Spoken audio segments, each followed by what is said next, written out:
en esta mañana quiero darle un versículo para que busque, Mateo capítulo 9, y me voy a centrar en la persona de Jesús, en la persona de Yeshua. Él es nuestro Salvador y nuestro Señor. Él es el motivo de la iglesia hoy en día. Él es nuestro Salvador, es el Mesías, el Salvador del mundo, pero Salvador para aquellos que le recibieron. Mi tema en esta mañana es: donde entra Jesús hay libertad.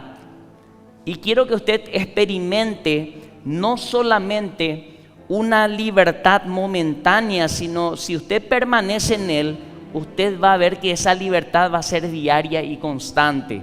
Dice la palabra de Dios en Mateo capítulo 9, versículo 1 en adelante: después de esto, Jesús subió a la barca, cruzó a la otra orilla y fue a su ciudad. Allí le llevaron un paralítico tendido sobre una camilla. Cuando Jesús vio la fe de ellos, le dijo al paralítico: ten ánimo, hijo, los pecados te son perdonados. Algunos de los escribas le decían a sí mismo: este blasfema. Pero Jesús conocía los pensamientos de ellos, porque piensan mal de ustedes mismos. ¿Qué es más fácil? ¿Que le diga los pecados te son perdonados, o que le diga levántate y anda? Pues para que ustedes sepan que el Hijo del Hombre tiene autoridad en la tierra para perdonar pecados, levántate, dijo al paralítico, toma tu camilla y vete a tu casa. Entonces el paralítico se levantó y se fue a su casa. Al ver esto, la gente se quedó asombrada y glorificó a Dios, que había dado tal poder a los hombres. Esa era la persona de Jesús. En esta mañana vamos a ir viendo cómo este Jesús que la religión nos presenta muchas veces en una figura, en un madero, colgado, como si fuera que Él perdió una batalla, como si fuera destruido. Ese no es el Jesús o Yeshua que la Biblia habla. No es el Jesús que la Biblia nos presenta. Le quiero ahí en el mismo capítulo de Mateo capítulo 9, busque el 27, quédese nomás en ese capítulo por ahora, para que usted pueda ver lo que Jesús vino a hacer en ese tiempo. Esto ya había sido anunciado por los profetas muchos años antes, pero Él estaba apareciendo en escena. Y estos acontecimientos de Él tienen mucha importancia para con el día de hoy. Dice el capítulo 9, versículo 27: cuando Jesús salió de allí, 2 ciegos lo recibieron y a gritos le decían: ten misericordia de nosotros, hijo de David. Cuando Jesús llegó a la casa, los ciegos se le acercaron y Él les preguntó: ¿creen que puedo hacer esto? Ellos dijeron: sí, Señor. Entonces les tocó los ojos y les dijo: que se haga con ustedes conforme a su fe. Vaya un poquitito más arriba al versículo 35 y va a ver esto. Jesús recorría todas las ciudades y las aldeas y enseñaba en las sinagogas de ellos. Si enseñaba, no cualquiera podía enseñar, tenía que ser un rabino, tenía que ser un maestro. Por algo Él podía tener la posibilidad de estar en ese lugar enseñando. Predicaba el evangelio del reino y sanaba toda enfermedad y toda dolencia del pueblo. Al ver las multitudes, tuvo compasión de ellas. Jesús recorría, Jesús caminaba, Jesús usó en un momento un burro. No había la movilidad de hoy en día, ¿verdad? Hoy es todo más fácil. Hoy predicamos con Bolt, nos movemos con plataformas. En ese tiempo era diferente, ni esperanza de que eso aconteciera. Pero Jesús hacía su trabajo, predicaba y sanaba toda enfermedad. Ese es el evangelio del reino. Se predica la salvación se sanaba enfermedades y toda dolencia del pueblo.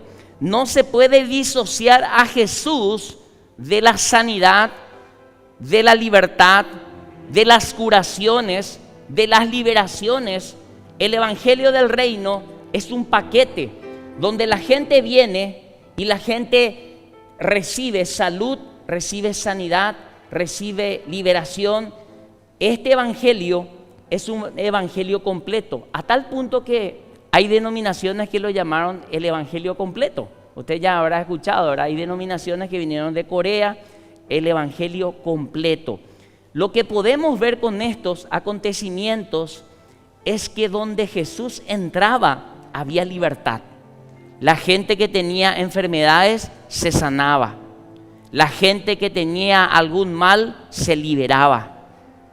Y le quiero decir que hoy en día Jesús sigue haciendo lo mismo. Por eso quedó escrito en la palabra de Dios estas cosas. Vamos a Marcos, busque conmigo un ratito, Marcos capítulo 2, versículo 13 al 17. Quiero mostrarle la importancia que Jesús le dio en su ministerio a todo lo que tiene que ver con el bienestar del ser humano. Porque la salvación vino, pero el deseo de Dios era restaurar completamente la vida del ser humano. No solamente una salvación eterna, sino que en la tierra también pueda disfrutar de su día a día, siendo sano, siendo bendecido, teniendo libertad. Marcos capítulo 2, versículo 13 al 17 dice: en aquel tiempo Jesús salió de nuevo a la orilla del mar. Toda la gente acudía a él y les enseñaba. Al pasar vio a Leví, el de Alfeo, sentado al mostrador de los impuestos y le dijo: sígueme. Se levantó y lo siguió. Sucedió que mientras estaba él sentado a la mesa en la casa de Leví, muchos publicanos y pecadores se sentaban con Jesús y sus discípulos, que eran muchos los que lo seguían.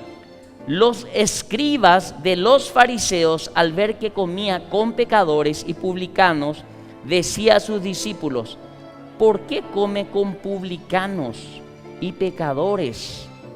Jesús lo oyó y les dijo: no necesitan médico los sanos, sino los enfermos. Jesús vino a establecer eso, a dejar bien claro. No necesitaban aquellos que estaban bien. Él vino a restaurar la vida de aquellos que estaban mal. Por eso Jesús se encontraba en círculos muchas veces donde el concepto religioso a veces no cabe. El concepto religioso, las ideas religiosas no coinciden, no avalan, pero Jesús estaba en esos lugares para poder transmitir esperanza, sanidad y libertad a esas personas. Hay un ingrediente indispensable que aparece en estos versículos y es la fe. Si nosotros queremos hoy en día alcanzar algo de Jesús, necesitamos nosotros la fe para poder llegar a alcanzar eso. Si tú tienes fe, la canción era: si tú tienes fe como un grano de mostaza, no necesitas mucha fe, lo que necesitas es la calidad de tu fe. Si la calidad de tu fe es buena, es una fe la cual cree, es capaz de aceptar, de recibir, de aceptar que Jesús puede hacer un milagro sobrenatural en tu vida. Si la calidad de tu fe, aunque tu fe sea pequeña, es buena, tú vas a ser capaz de poder recibir estos milagros. ¿Qué enfermedades curó Jesús? Yo le voy a nombrar porque es importante que usted tenga presente. La curación de la suegra de Pedro. Algunos dicen que esta fue la causa, en forma jocosa, que esta fue la causa por la que Pedro le negó, ¿verdad? Porque le curó a su suegra. Pero usted ore por su suegra cuando su suegra esté mal, porque Dios va a respaldar y va a sanarla. Curación de un sordo mudo en Decápolis. Curación de un ciego de nacimiento. Curación del paralítico de Betesda. Curación de un ciego de Betsaida. Curación del ciego Bartimeo. curación del criado del centurión, curación de una mujer encorvada. Y hay quédese con esto porque esto más adelante le voy a explicar, curación de un sordo mudo. ¿Cuántas sanaciones hizo Jesús? En la Biblia quedaron registradas 36 milagros que hizo Jesús. Sin embargo, tal como lo explicó Juan en su evangelio, él dejó escrito ahí que los milagros de Jesús, si se van a contar, no se van a poder contar en su totalidad, porque hay muchísimos milagros que no quedaron registrados en los libros y muchos no van a poder caber en los libros, pero lo que quedó dentro de estos evangelios y el canon son 36 milagros. La ciudad donde Jesús estaba, la ciudad de donde Jesús venía, esto es algo llamativo y algo notable siempre. Dice que Jesús era de Nazaret. Marcos 6:5 dice que no pudo hacer en Nazaret milagros por la incredulidad de la gente. Imagínense, él no pudo hacer milagros en ese lugar debido a la incredulidad de su gente. En el mismo lugar donde él estuvo, donde él nació, donde él se movió, ahí no pudo hacer milagros. Es algo notable, pasa muchas veces. No digo que sea una regla para todos, pero pasó. Ahora, había lugares donde él se movía y dice la Biblia, queda registrada que el lugar donde más milagros hizo fue en Betsaida. Ese fue el lugar, y Betsaida se llama casa de la caza o de la pesca. Era un lugar, una ciudad conocida porque la gente iba a cazar e iba a pescar. Jesús es mencionado no solamente con el tema de las sanidades, no solamente es mencionado en nuestra Biblia. Jesús es mencionado en el Corán 25 veces para que vea la trascendencia del ministerio de Jesús. Jesús hizo milagros desde niño según el Corán. Hay registros, hay historias que están marcadas en la humanidad y eso no se puede negar. Y es una bendición que uno pueda tener registros de Jesús, del Salvador, en otros libros que fueron historia. Nadie puede negar eso. Así como nosotros creemos en la Biblia, confiamos en el canon que se estableció y creemos en la palabra de Dios, así también hay gente en el islamismo que cree en lo que ellos recibieron. Y muchas de sus historias, todas esas son verdades históricas y Jesús está registrado ahí. Quizá usted no escuchó nunca o quizás ya me escuchó una vez hablar, pero hay muchos evangelios que hablan de la infancia de Jesús. Son libros apócrifos que no se introdujeron en el canon, pero son historia. Usted tiene que tener en cuenta que todo lo que hoy en día nosotros tenemos registrado en la Biblia, en un momento fue una palabra oral, fue una tradición oral, pero eso se escribió en un momento y dejó de ser una tradición oral y hoy en día está en el canon y es la palabra de Dios. Pero hay cosas que no se escribieron, que no se introdujeron, pero que son historia. Y dice que a los 5 años, y eso está registrado en el Corán y en la historia de ellos, que Jesús a los 5 años encontró gorriones hechos con barros. Dice que encontró, y es simpático porque toda esta coincidencia, 12 gorriones con barro. Dice que Jesús a los 5 años de edad dio vida a esos gorriones que eran de barro. Y eso fue un día sábado. Para ese tiempo, para el judaísmo, tenía mucha importancia. Y eso quedó registrado en la Biblia de los árabes, de ellos. Jesús haciendo ya milagros de sanidades en su infancia. Era nada menos que el Mesías, el Hijo de Dios, que estaba siendo encaminado para su gran ministerio, que no solamente tuvo trascendencia a partir de los 30 años, sino que Dios ya se estaba moviendo desde una temprana edad. Hay historias donde dice, había una persona que se llamaba Jacobo, que fue mordido por una víbora. Y Jesús sopla en su niñez, en su infancia, esa herida de Jacobo. Él se recupera, se sana, pero la víbora se muere. Es notable, pero hay muchas historias que quedaron registradas. Quizás nosotros muchas veces no tenemos el tiempo. A nosotros nos corresponde como pastores, como maestros, muchas veces investigar, estudiar, porque también necesitamos dar luz con respecto a muchas cosas. Pero lo que sí podemos decir es que la presencia de Jesús sanando, eso no se terminó, eso no puede terminar. Eso inició desde temprano, y hoy nosotros, como somos portadores del mensaje de Jesús, de Jesucristo, la iglesia tiene que seguir operando en el mover de Jesús. La iglesia no puede quedarse. Quizás la iglesia muchas veces se enfoque en alguna área, en algún punto de la doctrina, pero Jesús sigue sanando, Jesús sigue liberando, Jesús sigue obrando, Jesús sigue sacando la ansiedad de tu vida y llenándote con paz. El amor de Dios sigue echando fuera el temor. El amor de Dios sigue obrando. A través de la vida de Jesús, el amor de Dios te sigue dando esa libertad para poder dormir. Quizás no conocías a Jesús, no dormías bien, no tenías paz, pero viniste a Jesús, conociste a Jesús, y esa presencia de Él a través del Espíritu Santo hoy en día te da paz. Puedes descansar, puedes vivir la vida teniendo paz y seguridad, aunque veas tormentas, aunque veas situaciones difíciles, porque eso es lo que Él vino a hacer. Lucas 19, quiero que vayas y veas algo. Donde Jesús entraba, había libertad, había sanidad. Todo lo que Jesús hacía tenía una repercusión de bendición en la vida del ser humano. Lucas 19:1 habla de Jesús y Zaqueo.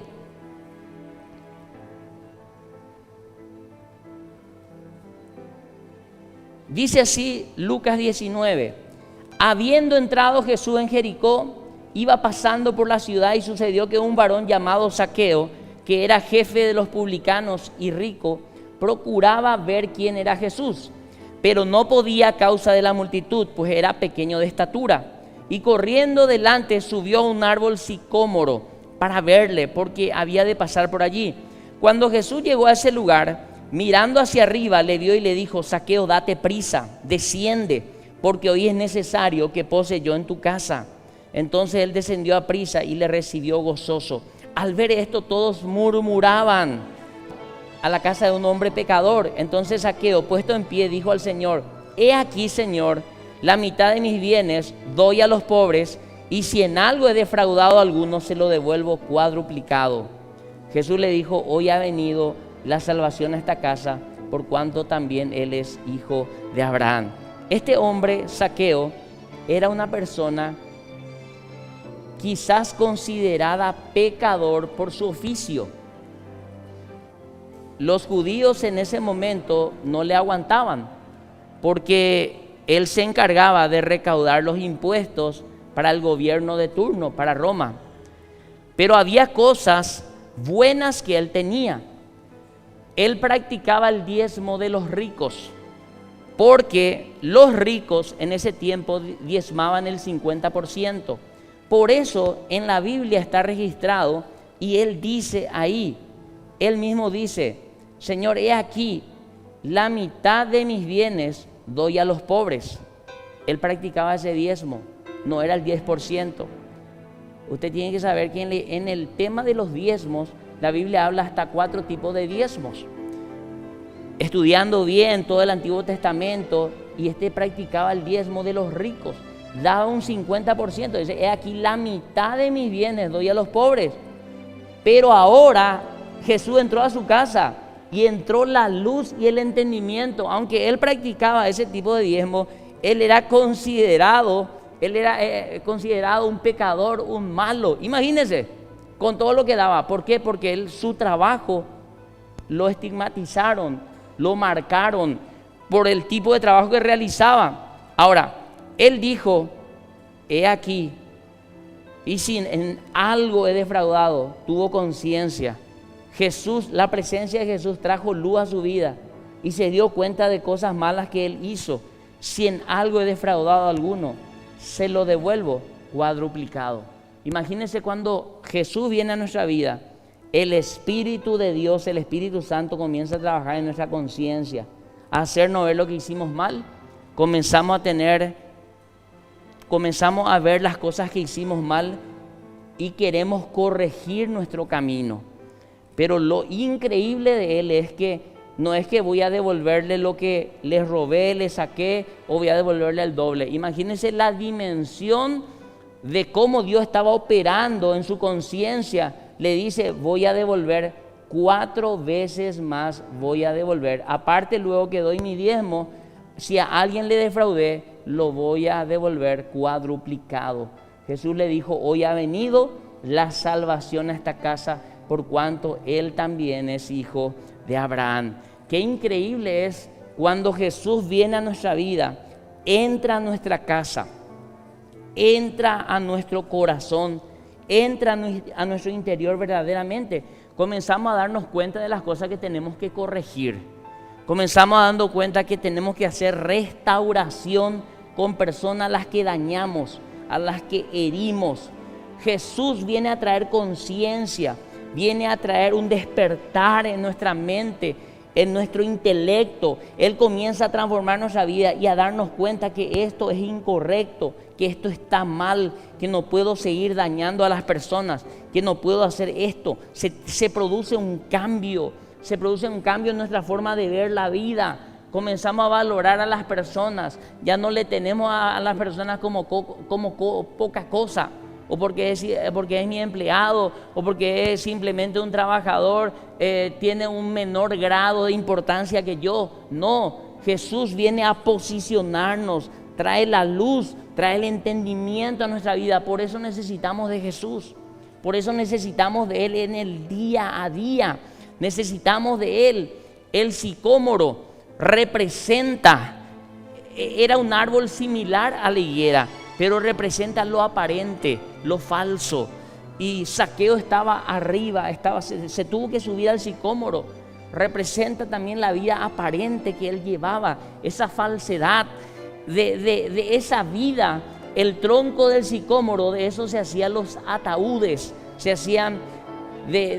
eso representa una condición de muerte. Hay gente que para no encontrarse con Jesús, pero le quiere ver a Jesús de lejos. Quiere ver a Jesús, pero no quiere acercarse a Jesús. Y muchas veces está en una condición de muerte. Pero ellos quieren ver a Jesús, pero siguen en una condición de muerte. Siguen en una condición de falsedad. Viven una vida aparente. Aparentemente quieren estar cerca de Dios, cerca de la iglesia, pero ellos están en esa condición. Pero ¿qué hace Jesús? Le dice, hoy yo necesito entrar a tu casa. Así que si tú estás en esa condición donde quieres seguir a Jesús de lejos, quieres seguir a Jesús de cerca, pero no quieres permitir que Él entre a tu casa, a tu vida, a tu interior, comience a limpiar tu casa. Si tú estás hoy aquí en esa condición, Jesús te invita para que tú puedas tener una relación más especial, más íntima. El árbol tiene mucha importancia en toda la Biblia.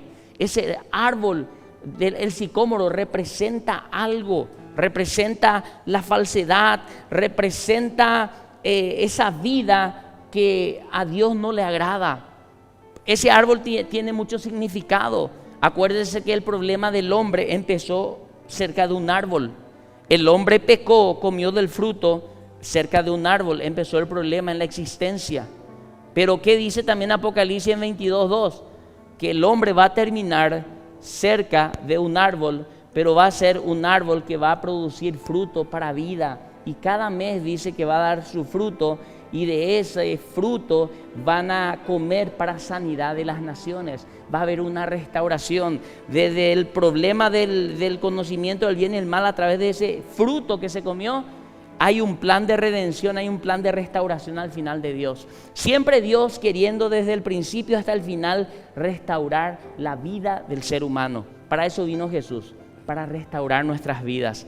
Jesús es el camino, la verdad y la vida. Podemos hablar de muchísimas cosas en el cristianismo. Usted puede edificarse, puede crecer en muchos temas y muchos conceptos, pero lo que el cristianismo no puede dejar nunca atrás es la columna vertebral de todo esto, y es la persona de Cristo Jesús. A tal punto que Dios le dijo: ¿por qué hoy yo puedo creer que esto que Jesús hacía, sanaba, libertaba, daba bienestar, daba libertad? Dice que vino a dar libertad a los cautivos, hasta los que estaban presos, los que estaban en las cárceles, a todo. El plan de Dios a través de Jesús era restaurar toda la condición humana. Por eso usted tiene que, ya que viene a la iglesia, tiene que convencerse y entender que Dios quiere tu bendición, Dios quiere tu bienestar, Dios quiere tu restauración. Dios no te trajo a la iglesia para sufrir, para que sigas sufriendo. Dios te trajo, si a veces pasás sufrimiento, es como decía Santiago, es como le decía Humberto, era un camino de enseñanza. Algo Dios tiene contigo, hay un propósito. No te rindas en esa situación que estás pasando ahora. Quizás estás con una situación de salud, quizás tu gente está en el hospital, quizás tú estás pasando momentos difíciles, estás en endeudamiento, estás procurando salir adelante. No te rindas, porque el plan de Dios no es que termines mal, el plan de Dios es que termines en victoria. Y para eso vino Jesús, porque Dios dice que le dio un nombre que es sobre todo nombre, y ese nombre que es sobre todo nombre es el que te va a dar la victoria. Si tú lo crees, dale un fuerte aplauso al Señor. Él es el que nos va a dar la victoria. Juan 8:36 dice: si el Hijo os libertare, seréis verdaderamente libres. Hay muchas cosas que aparentemente pueden darte libertad.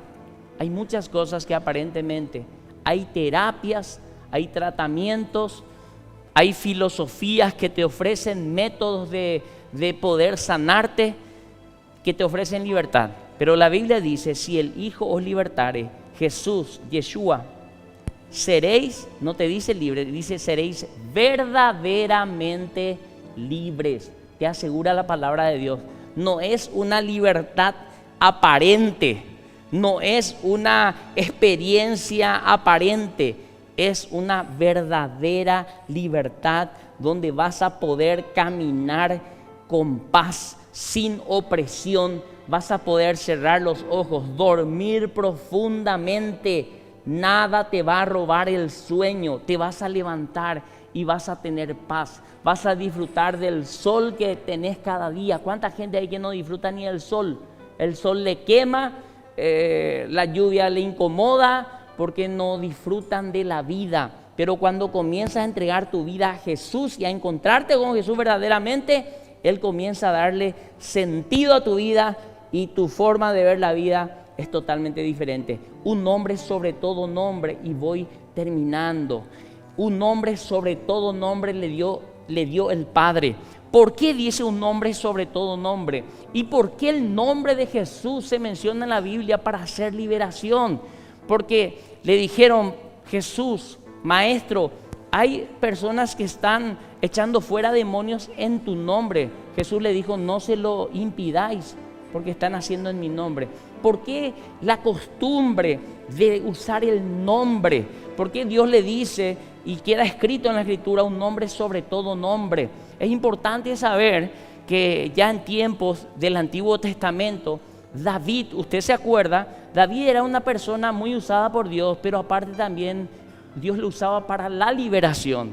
Pero la liberación que Dios le usaba a David era con instrumentos. La administración de la liberación era instrumental. Es impresionante, un nivel de liberación donde con tocar el arpa él liberaba. Ahora, David enseñó a su hijo muchas cosas. Salomón fue enseñado, fue instruido. Hay registros históricos donde David operaba en ese ministerio. Salomón fue entrenado por su hijo, por su padre David. Y Salomón, lo increíble de él es que se amplía su entendimiento. Nosotros muchas veces nos acordamos de Salomón por lo bueno y lo malo, pero cuando tenemos que acordarnos de todo lo bueno que hizo, es el mayor porcentaje de su vida. Porque Salomón hizo algo que nadie hizo, sacrificó hizo una ofrenda de 1000 animales a Dios, lo presentó como una ofrenda a Chaal en su momento, en ese tiempo de Rosh Hashaná, como dice la historia. Él presenta eso, pero usted se imagina la dimensión de la ofrenda, y eso trajo de parte de Dios una consecuencia. Él le pide a Dios sabiduría, y la palabra que aparece ahí es Jodma, y Jodma no es cualquier sabiduría, es la sabiduría para entender los misterios más profundos, las cosas más complejas. Es una sabiduría muy elevada, es lo que él recibió de parte de Dios. Y usted tiene que saber que la gente venía junto a Salomón por la sabiduría que Dios le dio. Pero hay algo también que quizá usted no sabe, pero en la historia cuenta que la gente también venía por liberación junto a Salomón, porque él también era un ministro de liberación. Es que la sabiduría que recibió de Dios no tenía cualquiera. Él comenzó a conocer el mundo espiritual, entendía muchas cosas complejas, problemas que la gente venía de otras naciones, su reino creció, le trajeron oro, el oro de Saba, como muchas veces le comenté de esta reina, la reina de Saba. Pero también había gente millonaria y gente con problemas que venía, y la gente que venía y recibía liberación, y debido a esa liberación también, como estaba agradecida, dejaba oro, dejaba riquezas para el reino de Salomón. Y Salomón era un hombre, y lo más llamativo, porque esto quedaron registrados, las ciencias bíblicas dice, registrados en las piedras, registrados en pergaminos, registrados en lugares, que había oraciones que la gente usaba, y para hacer la liberación usaba el nombre de Salomón. Liberaban en el nombre de Salomón. ¿Por qué se hacía eso? ¿Por qué? Porque en el mundo espiritual, porque todavía no llegamos al momento de Jesús. En ese tiempo, el mundo espiritual veía quién era la persona recta, justa, la persona que tenía méritos. Entonces el mundo espiritual apoyaba, respaldaba a las personas que tenían mérito, y él era una persona en su tiempo de buen caminar, era persona obediente a Dios, una persona llena del Espíritu de Dios, era una persona usada por Dios, tuvo tanto conocimiento, tanta luz, tanto poder de Dios. Entonces ese tipo de personas justas, el cielo respaldaba, Dios respaldaba, a tal punto que fueron pasando los tiempos, y también había casos de liberación donde rabinos, y que quedaron registrados en la historia, rabinos, personas santas, justos, sadik, usaban en el nombre de ellos, liberaban. Y Salomón hizo muchas cosas, pero hay algo que usted tiene que saber. ¿Por qué le decía a Jesús sanó un sordo mudo? Nunca Salomón, en todas sus ministraciones de sanidad, de liberación, pudo liberar a un sordo mudo. La tradición salomónica dice que nunca pudo liberar a un sordo mudo. Y las características de la tradición mesiánica para que un Mesías venga, las características era que el Mesías tenía que traer liberación a un sordo mudo. Había muchos puntos que un Mesías, muchos requisitos que un Mesías tenía que tener.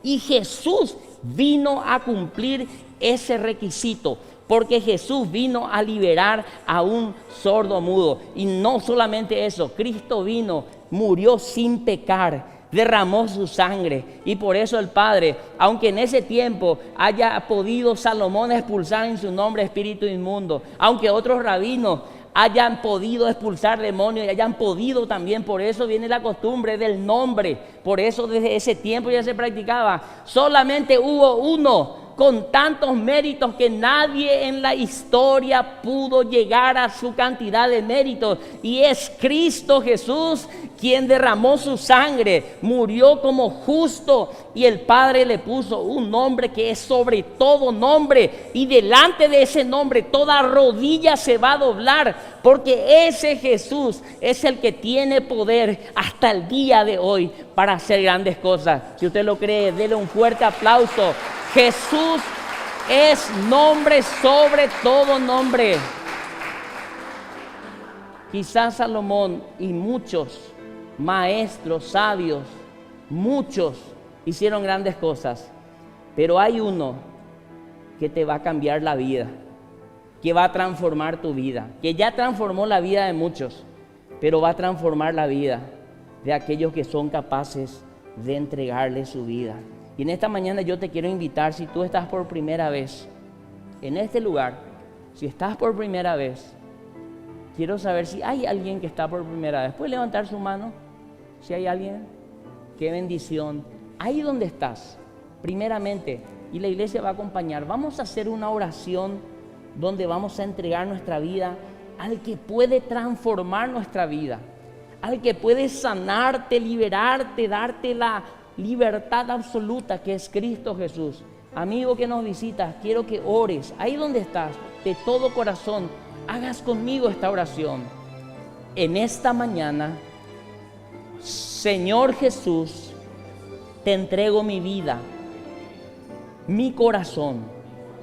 Reconozco que soy pecador. Te pido que me salves, que anotes mi nombre en el libro de la vida. Te entrego mi vida. Quiero que seas mi Señor. Quiero seguirte, Jesús, y quiero amarte. Recibo, Jesús, tu salvación y todo lo que quieras darme. Gracias, Jesús. Amén.